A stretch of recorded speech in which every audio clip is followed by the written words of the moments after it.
Welcome to Stampin' Up! With aCraftyChick's 3-Minute Thursday series. I am your host, Jacqueline Scheel. Today I'm going to show you how to stamp if you do not have a stamping block. I came up with this one day when I was at a crafting crop and forgot my acrylic block. You can just use the outside lid of an ink pad. Of course, it will have to be a different ink pad than the one you're using to ink up your stamp. To demonstrate, I'll be using the Flourishing Phrases 2 of 2 stamp set from Stampin' Up!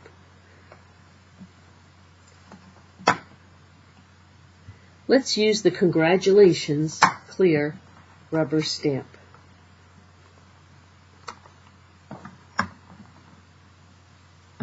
I'm using the basic black stamping pad from Stampin' Up! To ink the clear rubber stamp. I'm just going to grab this cherry cobbler stamping pad to use instead of my acrylic block. Just place the rubber stamp on the lid, and it will not come off. Now ink up the rubber stamp as you normally would.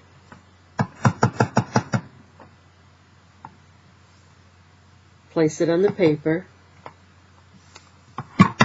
and voila! The only drawback is that you cannot see through the stamp pad container like you can when you're using the acrylic block, but it'll still work in a pinch. Don't forget to subscribe to my YouTube channel, my Facebook business page, my blog, and my Stampin' Up! Website. Also, check out my Etsy store, where I sell retired and discontinued Stampin' Up! Products, as well as the exclusive list of current products Stampin' Up! Allows demonstrators to sell.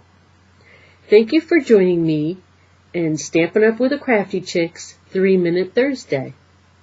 Happy crafting!